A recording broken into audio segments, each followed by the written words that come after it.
அண்ணா தலைவரா என்ன பண்ணி வேலைக்கு கிளம்புறேன். பாட்டில இருக்கு வேலைக்கு இது கிளம்புறா சாப்பிட்டு கிளம்புப்பா.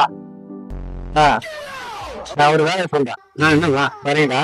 வரம்பா ஒரு நேரம் தான், ஒரே மணி நேரம் 1000 ரூபாய் சம்பளம். 1000 ரூபாய் நானே கஷ்டப்பட்டு வீடு கட்டுறனால இந்த பெரிய சீட்டால் வேலை கூப்பிட்டு கஷ்டமே தெரியாது. அப்படியா?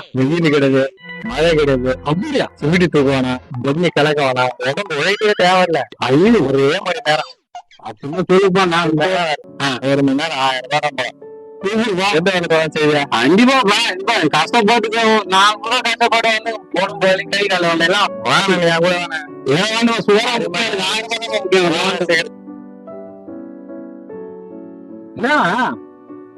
ஏரியால வந்து நிக்க வச்சிருக்கீரா?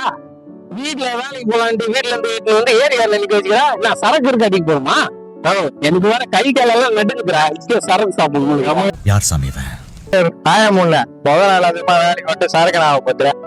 லட்ச கணக்குல கொட்டி கிடக்குற இடம் நேரம் எந்தெந்த ஏரியால எது கிடைக்குமா எனக்கு தானே தெரியும். இந்த ஏரியால கிங்க நானு எங்க எவ்வளவு கிடைக்கும் எல்லாமே எனக்கு தெரியும். நல்ல பைய புரியுங்க சொன்னதை செய்யணும்னா எல்லா கதனா பேசுறேன். இந்த ஏரியாவுல எழுதி பாட்டே பொறிக்கலாம் பொறுக்கலாம். பின்ன பாட்டில பொறுக்கிற வேலைதான். பாட்டிலுக்கு 10 ரூபான்னு 100 பாட்டில பொறுக்கனா 1000 ரூபாய். 1000 1000 கிடைக்கும். வீட்டுல கொடுத்தா 500 ரூபாய் சைடிஸோட இப்ப கஷ்டப்பட்டு வாங்க இன்னும் இருக்கு. இன்னும் அடுத்த காலத்துல 20 ரூபா 30 ரூபா 50 ரூபா வரைக்கும் கிடைக்கும் ஒரு பாட்டிலுக்கு. அப்பெல்லாம் நம்ம தான் கிங்கு. அப்படியா? நான் கஷ்டப்படுறேன் உள்ள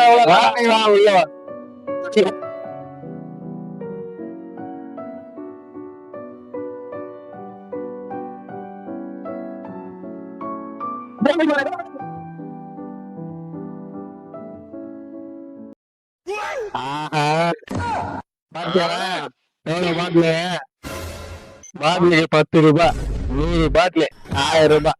பாட்டிலுக்கு 10 ரூபாய் பாட்டிலுக்கு 10 ரூபாய். ஒரு மணி நேரத்துல 1000 ரூபாய் சம்பாதிச்சா பாரு. அப்படியாடா? 500 ரூபாய் வீடு என்ன கூட 500 ரூபாய் சாவி போடலாம்.